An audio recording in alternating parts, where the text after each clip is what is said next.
Tipping Point. How Little Things Can Make a Big Difference. Book by Malcolm Gladwell. Introduction. क्या आपको कभी कोई wonderful idea आया जो आपको लगा कि काम कर सकता है, लेकिन स्टार्ट करने के कुछ ही टाइम बाद आप ये सोच के डिस्करेज होने लगे कि अब आगे कैसे होगा? क्या आप जानना चाहेंगे कि फ्यूचर में अपने आइडियाज को मटेरियलाइज कैसे किया जाए? तो ये जानने के लिए बने रहिए हमारे साथ, क्योंकि हम आपको सो कॉल्ड टिपिंग पॉइंट के सबसे इम्पोर्टेंट कैरेक्टरिस्टिक्स बताने वाले हैं।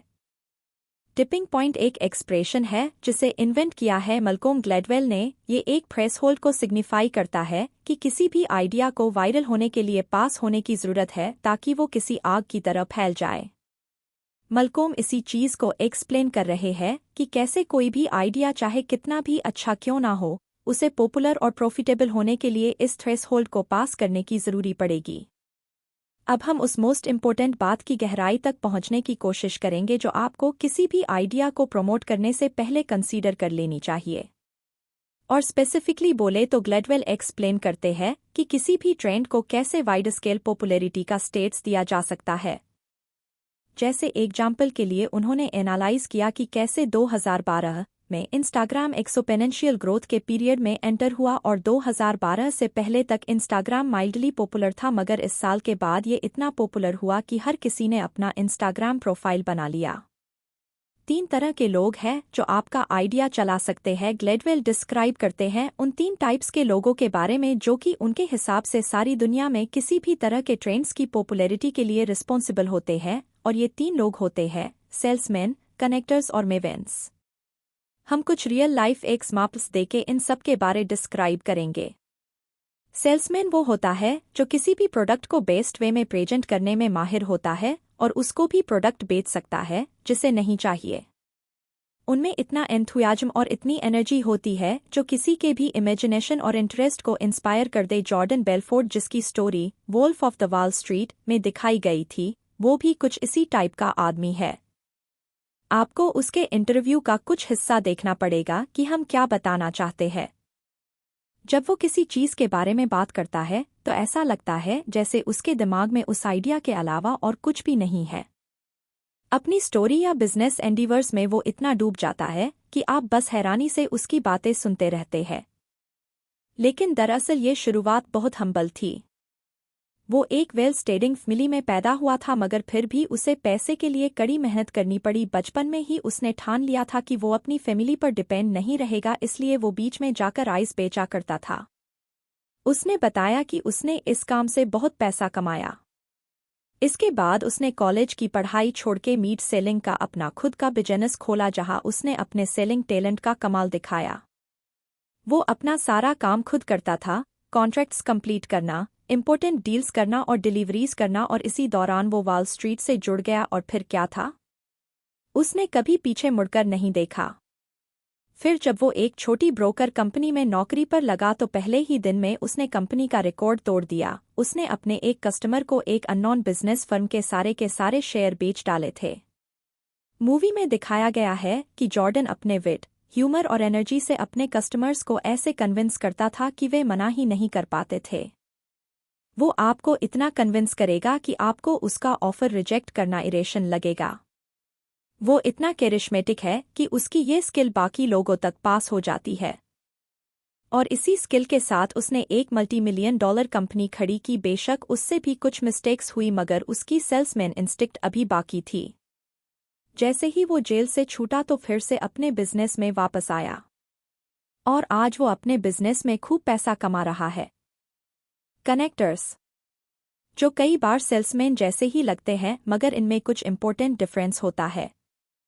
इन कनेक्टर्स के बहुत से कॉन्टेक्ट्स होते हैं, जिनमें से कुछ काफी इंपॉर्टेंट होते हैं जो उन्हें उनके बिजनेस में फायदा पहुंचाते हैं। इन कनेक्टर्स के पास बिजनेस से रिलेटेड हर नॉलेज होती है। आपको किसी अच्छे एस्ट्रोलॉजर का पता चाहिए? नो प्रॉब्लम, ये कनेक्टर्स है। आजकल कनेक्टर्स ऐसे लोग होते हैं जिनके सोशल मीडिया में कई सारे फॉलोवर्स होते हैं, और इसकी वजह से उनका इन्फ्लुएंस भी ज्यादा होता है, और इस वजह से जो कंटेंट वो शेयर करते हैं उसे बहुत से लोगों का फायदा होता है। अब जैसे आजकल के जो मोस्ट पॉपुलर यूट्यूबर PewDiePie है, उनका एग्जाम्पल लेते हैं, जिनके 70 मिलियन से भी ज्यादा सब्सक्राइबर बन चुके हैं और बनते ही जा रहे हैं। जो कंटेंट वो शेयर करते हैं उसे ना जाने कितने ही लोग देखते हैं, जिसकी वजह से उनके चैनल में अपना एडवर्टाइज देने के लिए ना जाने कितनी ही कंपनीज का आपस में कंपटीशन चलता रहता है। अब जरा इमेजिन करो कि अगर वो अपने वीडियो क्लिप में 1 मिनट के लिए भी आपका आइडिया शेयर करे तो क्या होगा। उन्हें तो आपके आम सेल्समैन की तरह एंथुसियास्टिक और एनर्जेटिक दिखने की भी जरूरत नहीं है। वो तो बस आपके आइडिया पर थोड़ा कुछ बोलेंगे और बाकी लोग खुद ही इंटरेस्ट लेने लगेंगे। और जो इंटरेस्टेड होंगे वो और ज्यादा सर्च करेंगे, हो सकता है वो आपकी साइट सर्च करके आपके उस आइडिया के बारे में और ज्यादा जानना चाहे। फिर वो अपने फ्रेंड्स को भी बताएंगे और इस तरह आपका आइडिया पॉपुलर हो जाएगा। कनेक्टर्स आमतौर पर last piece of the puzzle की तरह होते हैं। जब सब कुछ हो चुका होता है तब आपका आइडिया डेवलप और टेस्टेड होता है। सेल्समैन ने अपना काम किया और कुछ इनिशियल सेल्स भी कर ली है, अब बारी आती है कनेक्टर्स की। ये काफ़ी इंपॉर्टेंट भी होगा क्योंकि कनेक्टर्स जिन लोगों को इन्फ्लुएंस करेंगे वो एक्सट्रीमली क्रिटिकल होंगे और फिनिश्ड प्रोडक्ट को लेना चाहेंगे। इसलिए ध्यान रखें कि आपको इसके प्रोस और कॉन्स अच्छे से पता हो, तो अब बिजनेस स्टार्ट करके अपने लिए गुड कनेक्टर्स सर्च करना शुरू करें जो आपके आइडिया को स्प्रेड करने में आपकी काफ़ी हेल्प करेंगे। ग्लेडवेल के हिसाब से पॉल रेवर अमेरिकन हिस्ट्री के अब तक के सबसे इम्पोर्टेंट कनेक्टर्स है।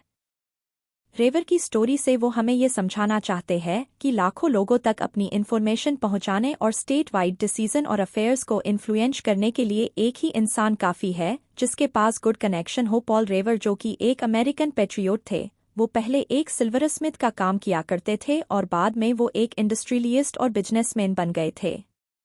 उनकी स्टोरी से ग्लेडवेल हमें ये पॉइंट आउट करना चाहते हैं कि कैसे एक सिंगल आदमी अपने सफिशिएंट कनेक्शन से वाइड स्केल और क्रूशियल लेवल पर इन्फ्लुएंस क्रिएट कर सकता है। कभी-कभी, जैसा कि पॉल रेवर के केस में, ये कनेक्टर्स एक पूरे नेशन की डेस्टिनी तक इन्फ्लुएंस कर सकते हैं। ना जाने अमेरिकन रेवोल्यूशन का क्या होता अगर पॉल रेवर और बाकी कनेक्टर्स नहीं होते। तो अब हम पॉल रेवर की स्टोरी का सिंपल मीनिंग समझने की कोशिश करेंगे, आपको एक और थोड़ा इंटरेस्टिंग सा एग्जाम्पल देकर। और ये वाला थोड़ा मॉडर्न भी है। आज इंटरनेट के टाइम में कोई भी इंफॉर्मेशन क्विकली ट्रांसफर हो जाती है। जैसे आप अपने किसी फेवरेट सेलिब्रिटी को ले अगर वो कुछ भी करता है या करती है तो आप दुनिया के चाहे जिस कोने में भी रहते हो, उसकी खबर आपको तुरंत मिल जाएगी। अब एक और एग्जाम्पल लेते हैं।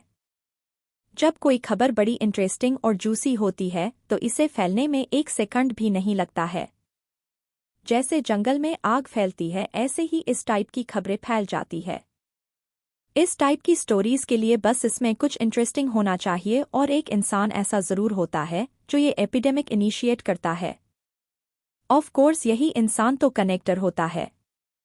हम सब किसी ना किसी एक ऐसे इंसान को जरूर जानते, पता होता है कि कौन कहाँ किसके साथ घूम रहा है। और इस इंसान के इतने सारे सोशल कनेक्शन होते हैं कि इसके लिए रयूमर फैलाना कोई रेयर बात नहीं है। मेवंस सेल्समैन की तरह इतने विजिबल नहीं होते और ना ही कनेक्टर्स की तरह होते हैं। इनका काम है इंपॉर्टेंट इन्फॉर्मेशन गैदर करना और आप जब चाहे इनसे कोई ना कोई वैल्यूएबल एडवाइस ले सकते हैं। ऐसे लोगों से जितना बनाकर रखी जाए उतना अच्छा, क्योंकि ये बड़े मेटिक्यूलस और अपने काम के लिए बड़े रिस्पॉन्सिबल होते हैं। भले ही ये लोग कनेक्टर्स की तरह बड़बोले या शो ऑफ वाले ना हो, मगर इनकी इम्पोर्टेंस कोई कम नहीं है। आप शायद सरप्राइज्ड होंगे मगर जोसेफ स्टालिन का एग्जाम्पल एकदम परफेक्ट होगा जो इस टाइप के लोगों में आते हैं। बेशक हम सबको इस इंसान के बारे में पता है। 20वीं सेंचुरी में इसने पूरे सोवियत यूनियन पर राज किया था और वर्ल्ड वार में यूएसए और बाकी एलीज के साथ मिलकर हिटलर को हराया था। जोसेफ स्टालिन बहुत सी चीज़ों के लिए जाना जाता है। वो एक मर्सीलेस लीडर था, किसी हद तक एकदम ब्रुटेल। लेकिन हमारा गोल यहाँ पर उसके रूलिंग स्टाइल को लेकर डिस्कस करना नहीं है, बल्कि ये शो कराना है कि कैसे मेवंस भी इम्पोर्टेंट और एक्सट्रीमली पावरफुल हो सकते हैं। जैसे कि हमने मेंशन किया है, मेवंस उतने विजिबल नहीं लगते जितने कि बाकी के 2 इम्पोर्टेंट लोग हैं, कनेक्टर्स और सेल्समैन। ये लोग यूजुअली बैक में होते हैं, पब्लिक की आंखों से दूर। और कभी कभी ये चीज़ अच्छी भी हो सकती है, जैसा कि स्टालिन के केस में था। हालांकि वो लेनिन के सबसे क्लोज लोगों में से एक था, मगर वो हमेशा बैक में ही रहा, कभी सामने नहीं आया। वो लेनिन या त्रोटस्काई के जैसे अच्छा स्पीकर नहीं था। उसमें ये चीज़ थी ही नहीं, क्योंकि उसकी आवाज़ बहुत पतली और वीक थी। कई बार तो वो बिल्कुल भी नहीं बोलता था, जैसे कि खुद ही अपनी आवाज़ से डर गया हो। रशिया में सिविल वार के टाइम में ट्रोट्स्काई, जो कि एक फेमस लीडर था और लेनिन के बाद मोस्ट पावरफुल ऑफिशियल था, वो ये बोलकर स्टालिन का मजाक भी उड़ाता था कि स्टालिन वो एक बोर लिटिल अकाउंटेंट है। मगर स्टालिन एक सच्चे मेवन की तरह चुपचाप अपना काम करता रहा। उसने काफी काम किया और सबसे इम्पोर्टेंट बात कि उसने खूब सारी बुक्स पढ़ी। बाद में स्टालिन ये भी फेंकता था कि वो डेली कई 100 पेजेस पढ़ लेता है। अब ये मेवंस का सबसे इम्पोर्टेंट कैरेक्टरिस्टिक है, ये लोग एक बड़े लार्ज अमाउंट में डेटा इकट्ठा करके उसमें से काम की बातें निकाल लेते हैं। और यही स्टालिन ने भी किया। उसने सब चीजें प्लान कर रखी थी। हालांकि लेनिन चाहता था कि उसके बाद ट्रोट्स्काई सक्सेसर बने, लेकिन तब तक स्टालिन काफी पावरफुल बन चुका था और लेनिन की डेथ के बाद वो धीरे धीरे टॉप तक पहुंच गया।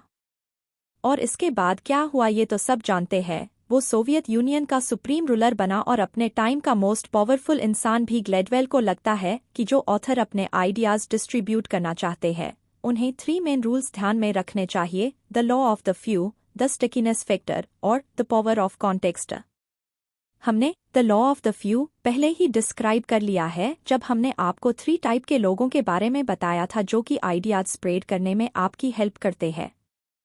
अब हम बाकी के 2 रूल्स को भी एलोबरेट करते हैं। द स्टिकीनेस फैक्टर, इसका सिंपल मीनिंग है कि आपके आइडिया से इन्वेस्टर्स और कस्टमर्स को एटलीस्ट कुछ वैल्यू और बेनिफिट्स मिलने ही चाहिए। जैसा कि ग्लैडवेल ने इस फैक्टर को सीसेम स्ट्रीट स्टोरी के थ्रू एक्सप्लेन किया है। जब ये आया था तो बच्चों का ये शो बाकी के शोज से एकदम अलग था। सीसेम स्ट्रीट शो से पहले बच्चों के लिए जो टीवी शोज आते थे बिल्कुल डिफरेंट होते थे, एक तरह से हम कह सकते हैं डम्ब डाउन। तब लोगों को लगता था कि बच्चे कुछ नहीं समझते, यहाँ तक कि मोस्ट बेसिक आइडियाज भी नहीं, इसलिए जो भी टीवी प्रोग्राम उन दिनों आते थे बहुत पुअर क्वालिटी के होते थे। जब सीसेम स्ट्रीट शो आया तो ये एकदम से हिट हुआ। इसमें एंटरटेनमेंट के साथ साथ एजुकेशन भी थी। हालांकि कुछ लोगों को ये वियर्ड भी लगता था, लेकिन सबसे इम्पोर्टेंट चीज़ ये थी कि ये लोगों के माइंड में रहा, क्योंकि ये यूनिक और डिफरेंट था। और यही था इसका स्टिकीनेस फैक्टर। ग्लैडवेल सोचते हैं कि लोगों के माइंड में डल स्टफ से ज़्यादा वो चीज़ें स्टिक रहती है जो काउंटर इंट्यूटिव, अनकन्वेंशनल होती है। हम इस फैक्टर की इम्पोर्टेंस एक American journalist Hunter S Thompson की स्टोरी से डिस्क्राइब करेंगे। हंटर एस थॉम्पसन किसी कॉमन जर्नलिस्ट की तरह नहीं थे, खासकर उस पीरियड को देखते हुए जिसमें वो रहते थे। ये 20वीं सेंचुरी के लेट 50 और अर्ली 60 की बात है, जब थॉम्पसन ने एक मोस्ट प्रोस्पेरियस और टैलेंटेड जर्नलिस्ट के रूप में अपनी इमेज क्रिएट की। वो डायनामिक और बड़ी इंटरेस्टिंग रिपोर्ट तैयार करते थे, जिसमें डल फैक्ट्स या एकेडमिक स्टाइल नहीं होता था। वो जो रिपोर्ट बनाते थे उसके बारे में अपने पर्सनल एटीट्यूड की बात करते थे। एग्जाम्पल के लिए, जैसे जब उन्हें किसी लोकल मोटरसाइकिल रेस पर एक शॉर्ट कॉलम लिखना होता था तो वो सिर्फ कंटेस्टेंट और उनकी मोटरसाइकिल की बात नहीं करते थे, बल्कि खुद को पूरी तरह उस इवेंट में इन्वॉल्व कर लेते थे। हर छोटी से छोटी चीज़, जैसे मोटरसाइकिल के धुएं से ट्रैक पर डस्ट का कितना गुबार उड़ा, कैसे विजिबिलिटी 0 हो गई थी, से लेकर लास्ट में कुछ फिलोसॉफिकल डिबेट्स तक, सब कुछ। इन शॉर्ट बोले तो उनकी स्टाइल सबसे यूनिक, आई कैचिंग और अनकन्वेंशनल हुआ करती थी, और कुछ ऐसा ही उनका लाइफ स्टाइल भी था। वो अपनी चाउटिक और सोशली अनएक्सेप्टेबल लाइफ के लिए काफ़ी बदनाम भी थे। वो होटल्स में रातें गुजारते थे, खूब पार्टी करते थे, और जर्नल वे में बोले तो उनका अपीयरेंस काफ़ी वियर्ड था। उनके तौर तरीके भी काफ़ी यूनिक थे और बात करने का तरीका भी थोड़ा फास्ट और इनकम्प्रीहेंसिबल था, यानी वो बोलते टाइम मम्बल ज़्यादा करते थे। एक तरह से वो पूरे एसेंट्रिक इंसान थे, लेकिन फिर भी वो सक्सेसफुल हुए, या ग्लैडवेल की माने तो हम बोल सकते हैं कि उनकी ये अजीबोगरीब लाइफस्टाइल ही उनके सक्सेसफुल होने की वजह बनी। आप शायद हंटर एस थॉम्पसन को नहीं जानते होंगे, मगर आपने शायद वो मूवी देखी होगी या फिर शायद उसके बारे में सुना होगा जिसका नाम था fear and loathing in Las Vegas, जिसे बनाया था मोंटी पाइथन क्रू के मोस्ट इम्पोर्टेंट इंसान टेरी गिलियम ने। अक्सर ये कहा जाता है कि फियर एंड लोथिंग की स्टोरी हंटर की लाइफस्टाइल का परफेक्ट एग्जाम्पल है। हो सके तो आप इसे खुद ही देख लेना, हम और ज्यादा बताकर आपका मजा खराब नहीं करना चाहते। ये एक लेजेंडरी कल्ट मूवी है जिसमें कि जॉनी डेप ने अपने करियर का सबसे इम्पोर्टेंट रोल प्ले किया है। ऑफ कोर्स हंटर को इसके लिए खूब पैसे भी मिले क्योंकि ये मूवी उनके नावल पर लूजली बेस्ड थी। सिंपली कहे तो हंटर एस थॉम्पसन एक ऐसे आदमी थे जिनमें काफी स्टिकीनेस थी। उनका अपीयरेंस, उनकी स्टाइल और राइटिंग लोगों के माइंड में स्टिक हो जाती थी। उनकी ये वियर्डनेस, इस स्ट्रेंजनेस उनके काफी काम आई। एक और एग्जाम्पल देखते हैं जो इससे थोड़ा कम कंट्रोवर्शियल और बिजार है। उनका जिक्र हम पहले ही कर चुके हैं, ये है जॉनी डेप। ये तो हर कोई मानेगा कि वो एक एक्सट्रीमली टैलेंटेड एक्टर है।